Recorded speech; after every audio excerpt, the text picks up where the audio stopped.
The neon sign above Melody's diner flickered like it always did, buzzing in the humid Atlanta night. Inside, the smell of bacon grease clung to the air, and the low murmur of late-shift customers filled the booths. Jasmine Johnson balanced a tray of half-empty coffee cups, her sneakers squeaking on the tiled floor. It was nearing midnight, and she was exhausted. Her curly hair, tied back in a bun, had slipped loose from the long day's heat. Sweat clung to her temples, and her hands smelled faintly of dish soap and French fries. But she wore her smile, the same smile she'd forced on for years. Customers didn't tip sadness. Jazz called her co-worker, Tanya, a sharp-tongued single mom who worked the counter. Table 5 keeps a skin for more ketchup. You want me to get it? Jasmine sighed, adjusting her tray. I got it. If they don't drown their fries in half the bottle, they ain't happy. She delivered the ketchup, refilled water glasses, cleared plates, and moved through the motions as if on autopilot. But her mind drifted. Rent was due next week. Her brother, Caleb, needed new shoes for school, and the old Chevy sitting out back was barely holding together. Life didn't leave room for daydreams. Still, when she reached into her apron pocket, her fingers brushed the smooth surface of the pendant she always carried. It wasn't fancy, just a small silver locket her mother had left behind before she died. Inside, faded with time, was a picture of Jasmine as a child, laughing on her mama's lap. Her mother had never explained where the pendant came from, only that it was special. Sometimes Jasmine would hold it at night, whispering questions into the dark. Who gave this to you? Why did it matter so much? But no answers ever came. Across town, in a penthouse suite overlooking Atlanta's glittering skyline, Daniel Whitmore stood alone before the floor-to-ceiling windows. The city lights twinkled below him like scattered jewels, but he felt none of their beauty. In his hand, dangling from a chain, was his own pendant. It was identical to the one Jasmine carried, a small silver locket, polished to shine. His father had given it to him when he was 12, along with words Daniel never forgot. This isn't just jewelry, son. It carries a legacy. Legacy. Daniel hated the word. His father had been a powerful real estate tycoon, ruthless in business and absent at home. He died leaving behind scandals, lawsuits, and broken promises. And Daniel, for all his billions, carried the weight of that name like a curse. On his desk sat unopened files, contracts demanding signatures, and invitations to parties he had no intention of attending. Success tasted bitter when there was no one to share it with. His phone buzzed, a reminder from his assistant. Dinner meeting canceled. Car waiting downstairs. Daniel pocketed the pendant, slipped into a tailored jacket, and decided to drive himself tonight. He didn't know where he was going, only that he couldn't stand another empty night in that sterile penthouse. Back at Melody's, Jasmine poured fresh coffee for a group of college kids cramming for exams. Her shift was nearly over, and her feet ached so badly she wanted to cry. The bell over the diner door jingled. She barely looked up, expecting another weary trucker or tipsy couple. But instead, a tall man in a dark suit walked in. He carried himself with the easy confidence of someone used to being noticed. Heads turned. Men like him didn't come to diners like this. Evening, Tanya called, eyeing him like a hawk. Sit anywhere you like. Daniel slid into a booth in the corner, his expression unreadable. He loosened his tie, grateful for the dim lighting and the anonymity of the place. Jasmine, grabbing her notepad, walked over. Coffee? She asked, her voice steady though something about him felt different. He nodded. Black, please. She poured from the pot she carried, setting the steaming cup in front of him. His hand brushed the chain around his neck as he thanked her. And for a second the pendant slipped into view. Jasmine froze. Her breath caught, and her stomach dropped. She stared, her mind racing. It was impossible. Absolutely impossible. But there it was, hanging against his crisp white shirt, the same pendant. The same shape. The same shine. Her throat tightened. She thought of her mother, of nights spent clutching that necklace, whispering questions into silence. Now, here it was again, on a stranger. A billionaire, no less. She almost walked away, almost told herself she was imagining it. But something inside her refused to stay quiet. She took a shaky breath, leaned forward slightly, and said softly, Hi, sir. My mother has a pendant like yours. Daniel's head snapped up. Her words sliced through the hum of the diner. For a heartbeat, he didn't move, didn't breathe. His hand instinctively closed over the pendant as though guarding it. What did you just say? His voice was low, tight. Jasmine swallowed hard, suddenly unsure. But she forced herself to repeat it, stronger this time. My mother. She had one just like that. Same design. Same chain. The billionaire's blue-gray eyes locked on hers, sharp and searching. Something flickered there, recognition, fear, anger. Neither spoke for a long moment. Around them, the diner went on as usual, clattering dishes. Chatter, the sizzle from the grill. But at their booth, the air thickened with tension. Jasmine shifted uncomfortably, wishing she could take the words back. But it was too late. Something had already been set in motion. Daniel's jaw tightened as he stared at the young waitress standing before him. Her words replayed in his head, unraveling carefully tied knots he had spent years ignoring. A pendant like mine? He leaned back in the booth, eyes narrowing as if he could will the curiosity away. But her gaze, steady, searching, almost defiant, held him captive. Jasmine shifted her weight, her notepad pressed against her apron. She wished she hadn't said anything. Why would a billionaire care about some waitress's mother's necklace? Still, the shock in his eyes told her she wasn't wrong. Where did she get it? Daniel's voice was low, clipped. Jasmine blinked. Excuse me. Your mother's pendant. His fingers brushed his own chain. Where did she get it? Her chest tightened. I don't know. She never told me. Silence stretched between them, thick as syrup. The sound of a jukebox crooning in the corner filled the space. An old Otis Redding song about heartbreak and time slipping away. Daniel's mind spun. The pendant wasn't something mass-produced. His father had told him it was unique. Part of a set made by an artisan jeweler decades ago. To see it here, mentioned by a stranger, it didn't make sense. Unless... No. He shut the thought down. Coincidences existed. This was just one. And yet, her eyes. They had the same guarded sorrow he sometimes caught in the mirror. Jasmine cleared her throat. I didn't mean to be nosy. It just surprised me, that's all. She turned as if to walk away, but his voice stopped her. Wait. She glanced back. His expression had shifted, softer now, though confusion lingered. What was your mother's name? He asked. Her fingers tightened around her notepad. Part of her wanted to tell him to mind his business. But something in his tone wasn't arrogant. It was desperate. Margaret Johnson, she said quietly. Most folks called her Maggie. Daniel's stomach dropped. He gripped the edge of the table to steady himself. Maggie. His father used to mention that name in hushed tones. Late at night, when whiskey loosened his tongue. He'd never given details, but Daniel remembered. Still, he forced his face blank. I see. Jasmine frowned at his non-answer. She felt as if he knew more than he let on, but he wasn't about to share it. Her chest ached. She'd opened herself up, and he'd shut the door. Typical.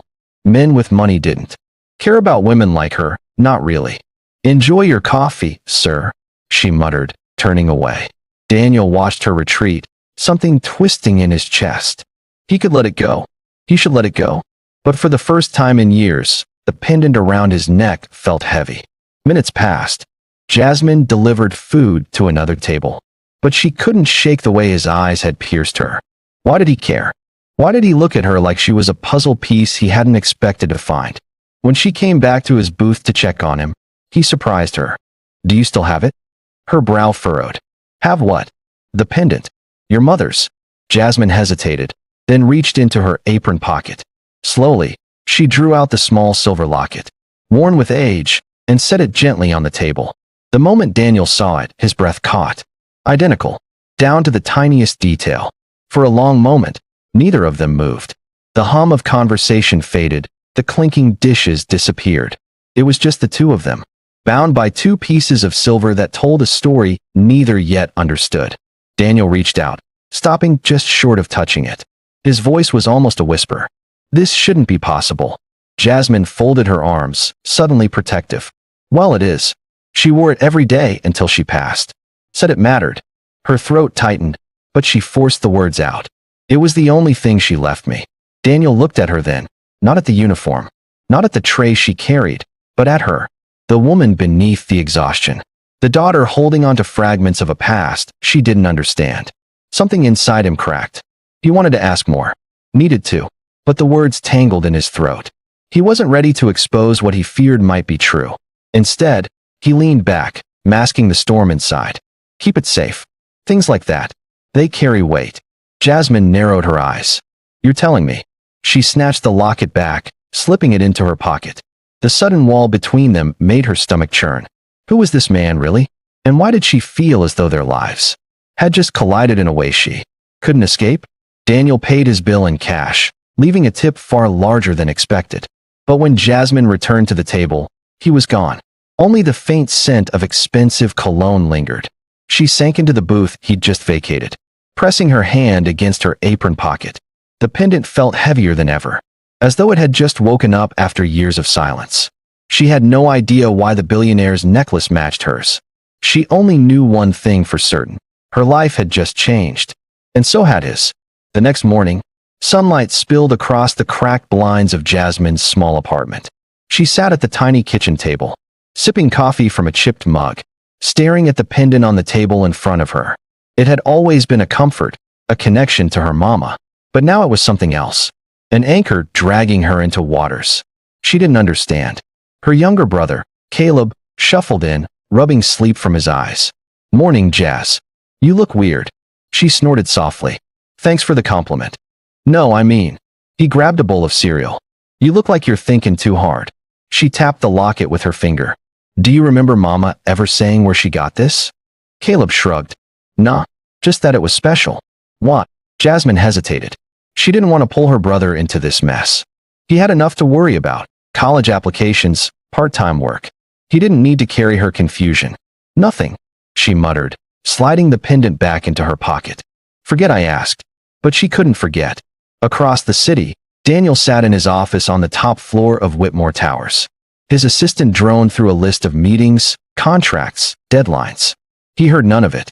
His mind kept flashing back to the diner, to the young woman with the piercing eyes and the pendant she carried like a lifeline. It couldn't be coincidence. And yet, the alternative, what it might mean about his father, was a truth he wasn't ready to face. Daniel, his assistant pressed. He blinked. Cancel the board meeting. Reschedule for next week. The assistant blinked back. But sir, do it. His tone brooked no argument. He leaned back in his chair, running a hand over his jaw. The smart move was to forget. Stay away. He had enough enemies clawing at his name, waiting for him to slip. Digging into family secrets with a waitress at a rundown diner? That was madness. But still, he found himself wondering if she was working tonight. That evening, Jasmine tried to bury herself in her shift. Plates clattered, the smell of fried chicken filled the air, and Tanya cracked jokes at the counter. Normal. Ordinary. Until the bell over the door jingled, and he walked in again. Jasmine nearly dropped her tray. You've got to be kidding me, she muttered under her breath. Daniel's eyes scanned the diner until they landed on her. For a second, neither moved. Then he slid into the same booth as before. Tanya gave Jasmine a sly grin. Your billionaire's back. Looks like you made an impression. He's not my anything. Jasmine snapped, but her pulse betrayed her. She marched over with her notepad. Coffee again. Daniel's lips curved slightly. If you're offering. She poured, refusing to meet his eyes. You didn't have to come back, you know. I know. He stirred his coffee slowly. But I did. Jasmine crossed her arms. What do you want from me? His gaze lifted, steady and unreadable. Answers. Her throat tightened. I don't have any. Maybe. Maybe not. He leaned in slightly. But I know that pendant isn't just a coincidence. Her hand flew to her apron pocket. Why? Because yours is expensive and mine isn't? You think poor folks can't own something nice? His expression softened. That's not what I meant. Then what do you mean? She challenged, anger shielding the vulnerability bubbling beneath. Daniel hesitated, then shook his head. Forget it. Jasmine's frustration spiked. He was toying with her, opening doors and slamming them shut. She didn't have time for games. Fine, she said coldly. Enjoy your coffee, sir. She walked away before he could answer, but her heart hammered. Later that night, as Daniel left the diner, a sleek black car pulled up to the curb. His half-brother, Charles Whitmore, stepped out, his expression sour. Charles said, You're making headlines again. Skipping meetings, sneaking around diners? Don't tell me you're slumming for fun now. Daniel's jaw clenched. What I do with my evenings is none of your business. Charles smirked, his eyes sliding toward the diner windows. Careful, people will talk. And you know how this city eats gossip. Daniel said nothing, sliding into his car. But the warning gnawed at him. Back inside, Jasmine wiped down tables long after closing, trying to chase the billionaire's face from her mind. His intensity, his silence, the way he'd looked at her locket like it meant something. She told herself it was nothing. A strange encounter, that's all. But when she got home and lay in bed, the pendant pressed against her chest. She whispered into the dark again. "Mama, what's happening?"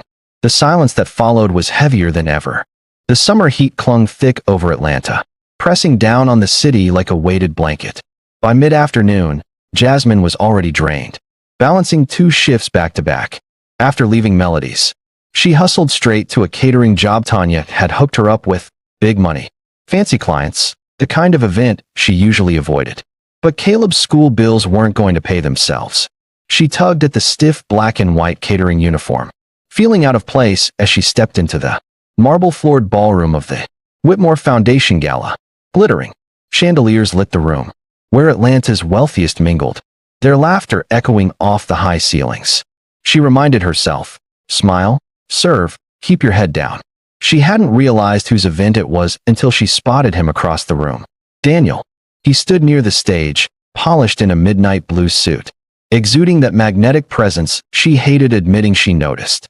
Their eyes met, just for a second, and her tray nearly slipped from her hand. No way. He was everywhere she didn't want him to be. Daniel felt his stomach jolt when he saw her. Jasmine Johnson, the waitress from the diner. Here, in his world of champagne flutes and forced pleasantries. For the first time all evening, his carefully constructed mask cracked. When she ducked into the kitchen to escape his gaze, he followed, curiosity outweighing caution.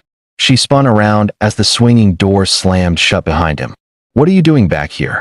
"This area's for staff." He smirked, but it didn't reach his eyes. "Maybe I'm just thirsty." "Yeah? Then go to the bar. I've got work to do." She brushed past him, but he caught the edge of the tray she carried, forcing her to pause. "You didn't tell me your name." Her chest tightened. "That's not your business." "It became my business the second you pulled out that locket."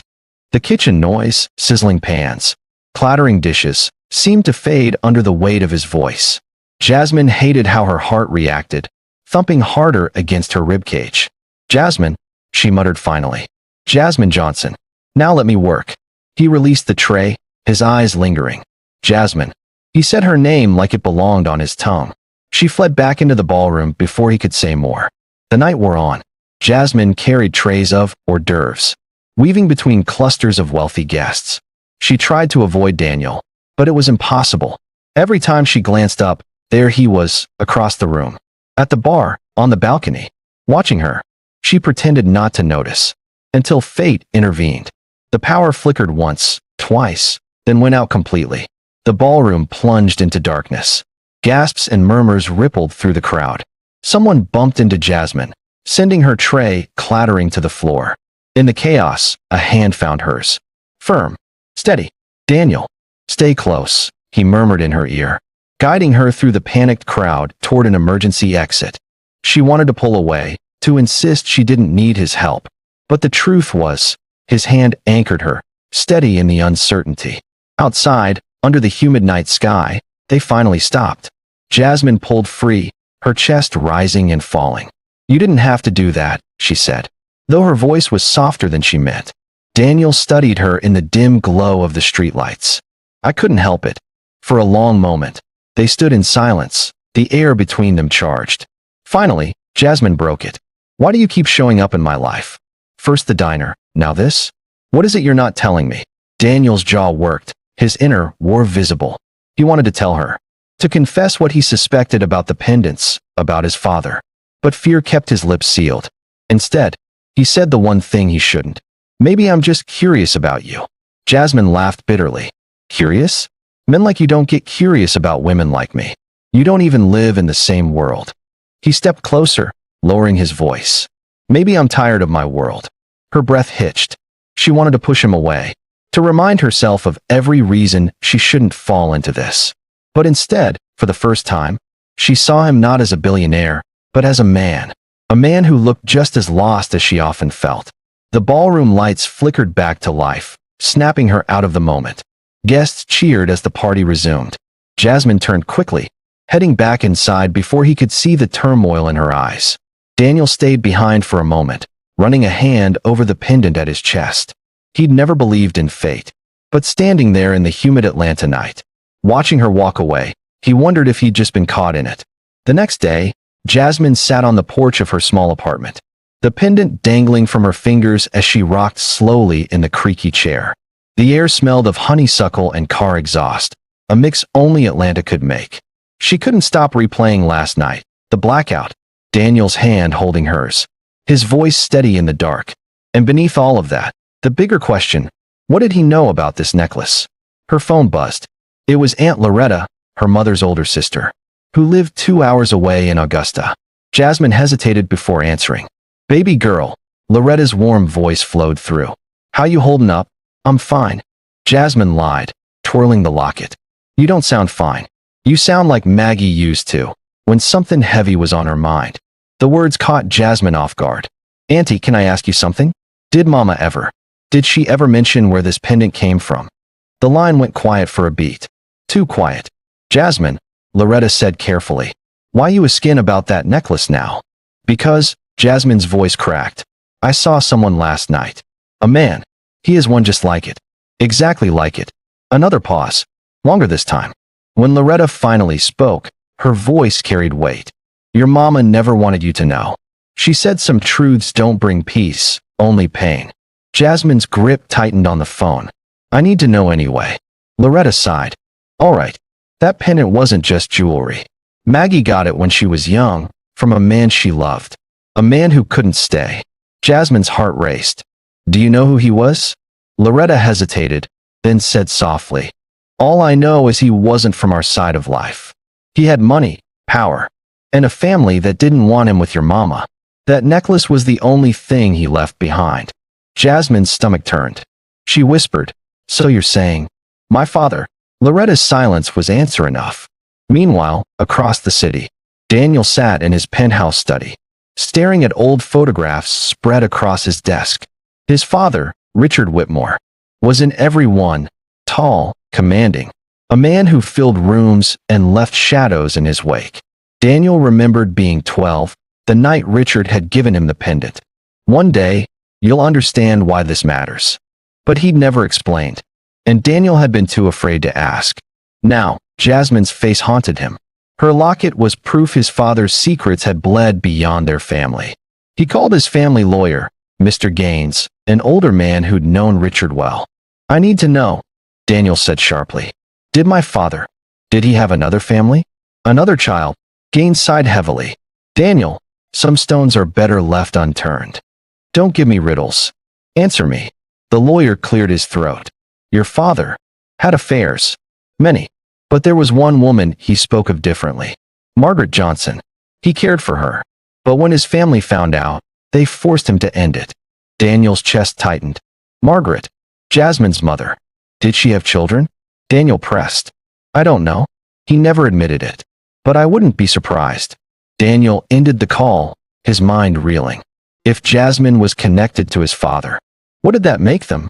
That night, unable to stay away, Daniel returned to Melody's.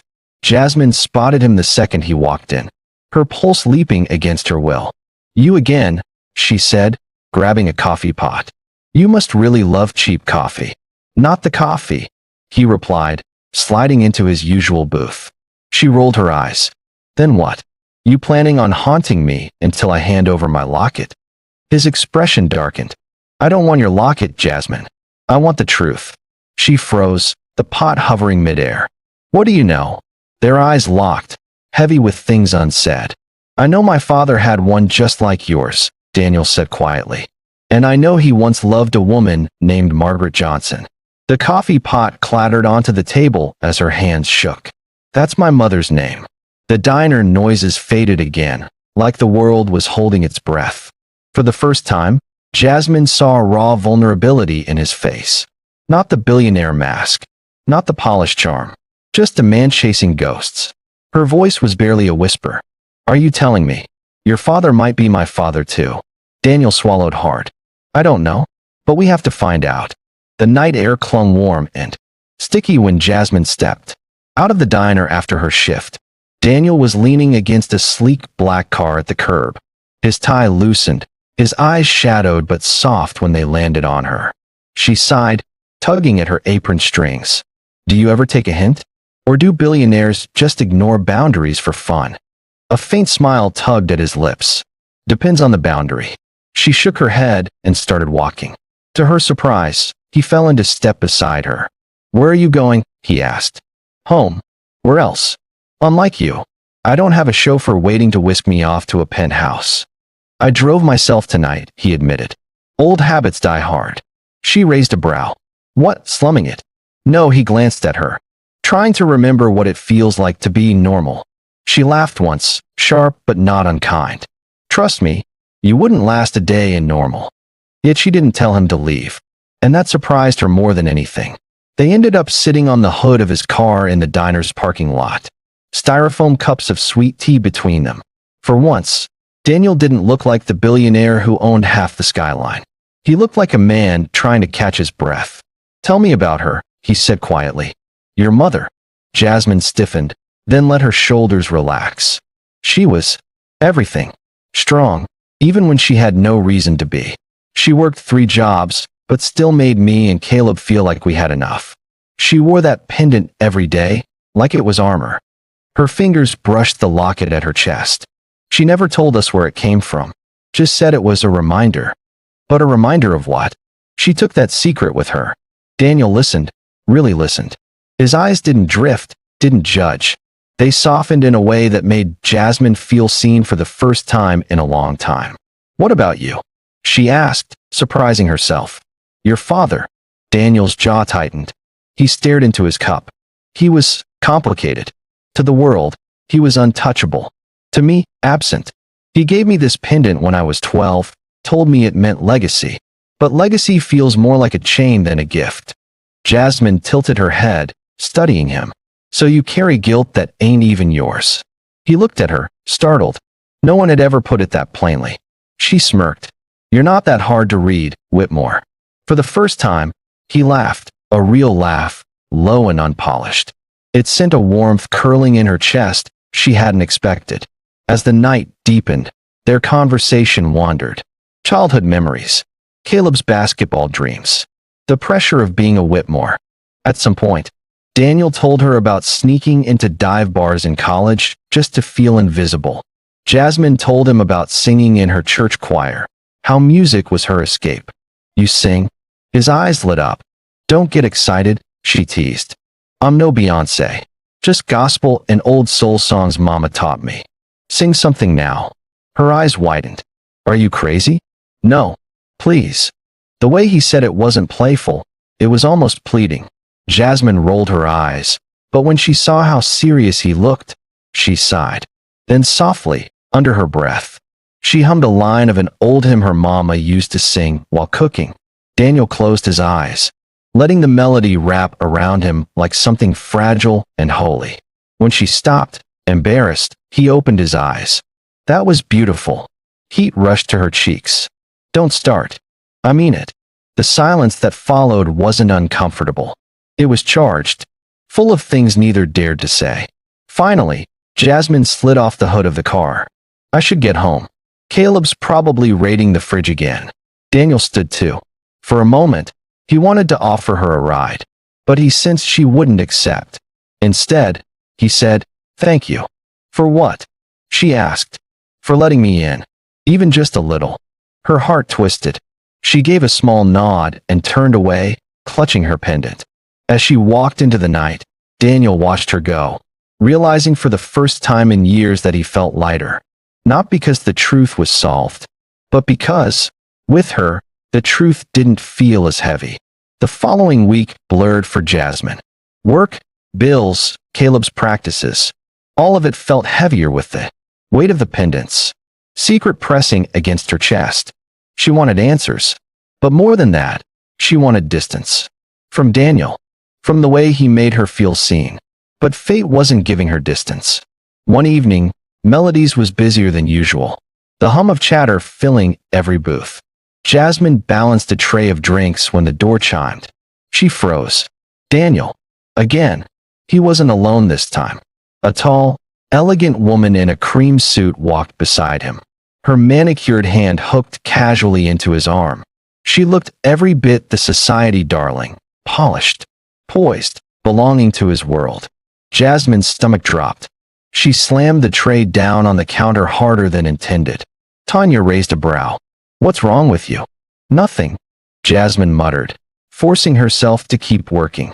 But she couldn't stop watching as Daniel and the woman slid into his usual booth. Daniel felt Jasmine's eyes on him the second he sat down. He cursed himself for not warning her. The woman beside him, Charlotte Hayes, was an old family acquaintance, one of those perfect matches society tried to shove at him since college.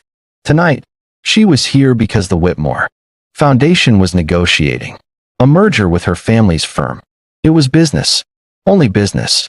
But the way Jasmine's face hardened from across the diner sliced through him. When she finally approached, coffee pot in hand, her voice was clipped. Refill. Daniel opened his mouth to explain, but Charlotte laughed lightly and cut in. Yes, thank you. Daniel's been dragging me around all day. I told him he owes me dinner. Jasmine's grip tightened on the pot. She poured the coffee without a word. Her jaw locked, then spun on her heel and walked away. The rest of her shift was torture. Daniel tried to catch her eye, but she kept moving too fast. Her smile reserved for every customer except him. By the time the diner closed, her chest burned with unspoken words. When she stepped out back to dump trash, Daniel was waiting. Don't. She shoved past him, but he caught her wrist gently. Jasmine, it's not what you think. She whirled on him, eyes flashing. Don't insult me. I saw you parading some perfect woman in here like I don't exist. That's not. She's not. You don't get it, do you? Her voice cracked raw. You walk into my life, stirring up questions I never asked for, making me feel like maybe, just maybe, someone like me could matter to someone like you. And then you show up with her, reminding me exactly why I should have kept my walls up. Daniel's chest ached at her words. Jasmine, listen. Charlotte isn't. Save it, Whitmore. She yanked free. You're just like your father, playing with lives you don't have to clean up after. The words hit him like a punch. His breath caught, pain flashing in his eyes. That's not fair. Life's not fair, she spat. Silence hung heavy between them, thicker than the Georgia night. Finally, Daniel said quietly, if that's what you really think of me, maybe we should stop. Her throat tightened, but she forced the words out. Maybe we should. She turned and walked away, her pendant cold against her skin. Daniel stayed behind, watching her retreat, feeling more alone than he had in years. That night, Jasmine curled on her couch, clutching the locket until her knuckles whitened. Her heart screamed that she'd been too harsh, but her pride whispered she was right to push him away. Across the city, Daniel poured himself a drink in his empty penthouse, staring at his father's portrait on the wall.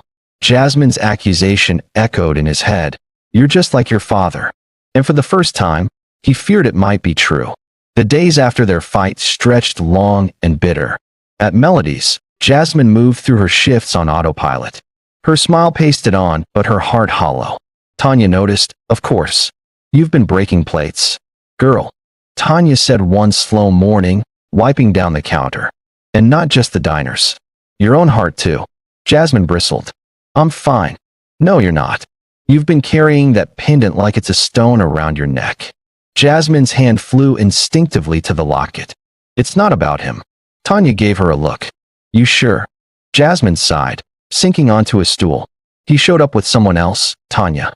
Someone who fits. And I don't fit. I never will. Tanya softened. Maybe. Or maybe you're just scared that you do fit. And that's harder to admit. The words sat heavy, stirring something Jasmine didn't want to name. Across town, Daniel buried himself in work. Board meetings, investor calls, endless obligations. But none of it filled the silence when he came home to the cavernous emptiness of his penthouse. He poured himself another glass of scotch, his father's portrait looming over him. Her words replayed. You're just like your father. Am I? He muttered aloud. The ghost of Richard Whitmore seemed to sneer back. A man who had built empires but left ruins in people's hearts. Daniel slammed the glass down, chest heaving. He didn't want that legacy. He didn't want to be another cold Whitmore, worshipped for power but incapable of love.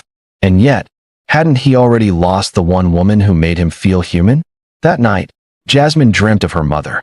Maggie's voice, warm and steady, hummed an old hymn. She was cooking in their tiny kitchen, wearing the pendant that now weighed heavy against Jasmine's chest. "Mama," Jasmine whispered in the dream. "Why didn't you tell me? Why keep it from me?" Maggie turned, her face lined but gentle. "Because, baby, some truths don't need to be carried alone. But love? Love's always worth the risk." Jasmine woke with tears on her cheeks. The next morning, Daniel found himself parked outside Melody's without meaning to. He sat in the car for 20 minutes, debating. He rehearsed speeches in his head, discarded them all. Finally, he pulled out his phone and typed a message. "Daniel, I'm sorry. About Charlotte. About everything. She means nothing. You mean too much. Please, meet me. Just once. If after that you still want me gone, I'll go." He hovered over the send button, his thumb trembling. Vulnerability felt like stepping off a cliff. He pressed send. Jasmine was on break when her phone buzzed. She saw his name and her stomach flipped. For a long moment, she just stared at the screen, heart pounding. Her pride screamed, "Delete it. He's trouble." But her mother's words from the dream echoed. "Love's always worth the risk." Her hands shook as she typed back. "Jasmine, one chance." That's it. She hit send before she could change her mind. In his car, Daniel exhaled for the first time in days. Relief, fragile and electric, surged through him. It wasn't forgiveness. Not yet. But it was a door. And he'd walk through it with everything he had left. They chose neutral ground. Piedmont Park, on a quiet Sunday afternoon. The kind of place where Atlanta breathed slower. Where the skyline rose in the distance, but the grass underfoot felt grounding. Jasmine arrived first, the pendant heavy against her chest. She wore a simple sundress, her curls pulled back, her heart pounding like a drum. She almost turned around twice before she spotted him. Daniel walked toward her, no suit this time, just a shirt with the sleeves rolled up, looking less like the billionaire she'd cursed and more like a man stripped down to the truth. For a long moment, they just stood there. Finally, Jasmine said, "So, what now?" Daniel reached into his pocket and pulled out his pendant. He held it up, the twin to hers. "We stop running." Her throat tightened. "I ask questions," he said carefully, "to people who knew my father." And Jasmine. He took a breath that seemed to scrape his lungs raw. He loved your mother. Maggie. He wanted to choose her. But his family threatened everything if he didn't walk away. Jasmine blinked back tears. "So it's true." Daniel nodded. "I don't know for sure if he's your father. But if he was, it doesn't change what I feel for you." Her head snapped up. "How can you say that? If you're my half-brother." "We're not." His voice was firm. "I checked records. Timelines. He was with Maggie before he was married to my mother. Years before I was born.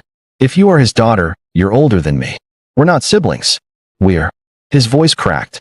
"We're something else." Jasmine pressed the locket against her chest, trembling. Relief warred with grief inside her.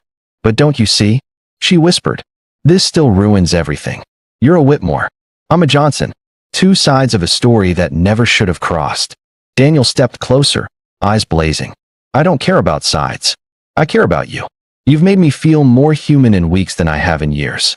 I don't want a world where I lose that." Tears slipped down her cheeks. "And what about Caleb? What about when people find out? They'll eat us alive, Daniel. They'll say I'm some gold digger waitress who trapped a billionaire." He cupped her face gently, forcing her to meet his gaze. "Then let them talk. Let them choke on their lies. Because the truth is, you saved me. You're the only thing that makes sense anymore." Her breath shuddered. His touch burned. "Say it," she whispered. "Say it plain." "I love you, Jasmine Johnson," he said, voice breaking but steady. "Not the pendant. Not the mystery. You." Her tears spilled freely now, hot and unstoppable. And for the first time, she let herself lean into him, her forehead pressed against his chest. "I love you too," she admitted softly, like a confession. "Even though I shouldn't. Even though it scares me to death." His arms tightened around her. "Then we'll be scared together." The park faded around them. Just two people bound not by blood or legacy, but by a choice. Fragile, terrifying, and real. But love never came without a price. As they pulled apart, Daniel's phone buzzed. He glanced down, jaw tightening. "What is it?" Jasmine asked, dread curling in her stomach. He showed her the screen. A headline blazed across it. "Whitmore heir spotted with waitress in diner romance. Who is she?" The article photo was unmistakable. Jasmine pouring his coffee, her pendant glinting in the light. Her breath caught. "Oh God." Daniel's face hardened with resolve. "They're coming for us." He slipped his hand into hers, lacing their fingers together. "Then let's give them something real to choke on." The story hit the gossip columns like wildfire. By Monday morning, Daniel Whitmore's name trended alongside grainy photos of Jasmine. Reporters staked outside Melodies. Customers whispered behind menus. And cameras flashed whenever Daniel's car pulled up to the diner. For Jasmine, it was suffocating. Every shift felt like a spotlight. Caleb came home from school with questions she couldn't answer. And still, she clutched the pendant, wondering if she'd been foolish to believe love could bridge such a wide world. Daniel, however, wasn't hiding. At a press conference for the Whitmore Foundation, cameras flashed as he stood behind the podium, looking sharper than ever in his Navy suit. But his voice, when he spoke, wasn't polished. It was raw. "I know there's been speculation about my personal life. So let me say this plainly. I've found someone who means more to me than any headline or boardroom. Her name is Jasmine Johnson. She's strong, she's brilliant, and she's not defined by where she works, but by the heart she carries. If you want to write about me, fine. But write the truth. That I love her." Gasps echoed through the crowd. Reporters shouted questions. But Daniel stepped back, his chin high, unshaken. Watching from the diner's tiny TV, Jasmine's breath caught. He had said it, out loud, to the world. That night, he showed up at her door. No cameras this time, just him. Jasmine opened it slowly, her heart pounding. "You're crazy," she whispered, tears filling her eyes. "Maybe," he said, stepping closer. "But I'm crazy about you." She let out a broken laugh, covering her face. "Do you know what this means? They'll never leave us alone. Caleb, we'll protect him," Daniel promised, taking her hands. "Together. Jasmine, I'm not my father. I won't walk away. Not from you. Not from the family we can build." Her chest ached at the word family. She wanted to believe it. Needed to. So she took a breath, then whispered, "Then you'd better mean forever." He smiled, small but certain. Forever. Weeks passed, and the storm slowly began to fade. Melodies adjusted to the flashing cameras. Caleb adjusted to Daniel's occasional appearances at basketball games. And Jasmine adjusted to the terrifying, beautiful reality of being loved without conditions. One quiet evening, after closing the diner, Daniel sat at her booth while she wiped down tables. He reached across, tugging gently at the pendant she always wore. "You know," he said softly, "this started with a locket." She smirked. "You mean when I called you out?" "Hi, sir. My mother has a pendant like yours." He chuckled. "Exactly. That was the moment everything changed." She sat beside him, curling into his side. Maybe it wasn't the locket. Maybe it was fate. He kissed the top of her head. "Either way, I'm glad." She closed her eyes, letting the weight of his arm and the warmth of his presence sink into her bones. For the first time in years, she felt safe. Not because life was suddenly easy, but because she didn't have to carry it alone. Months later, on a golden Atlanta evening, Daniel stood with Jasmine and Caleb at a community event hosted by the Whitmore Foundation. Instead of glitzy donors, this gala was different, Daniel's idea. Food trucks lined the park, kids played ball on the grass. Neighbors shared laughter under string lights. Jasmine sang a hymn with the choir, her voice lifting strong and sure, while Daniel watched from the crowd, his chest swelling with pride. Caleb tugged at his sleeve, grinning. "She's good, isn't she?" "The best," Daniel said, eyes never leaving her. As the night wound down, Daniel slipped his hand into Jasmine's, squeezing gently. "Ready to go home?" he asked. She smiled, her pendant glinting in the light. "I already am." And with that, they walked forward together, not Waitress and Billionaire, not Johnson and Whitmore, but two people who had chosen love over fear, truth over silence, and forever over the past. Thank you for watching this story to the end. If you enjoyed this story, you will surely love the next one. It's as interesting and even more intriguing as can ever imagine. So do check it out. Click on the image showing on your screen right now to watch the next one.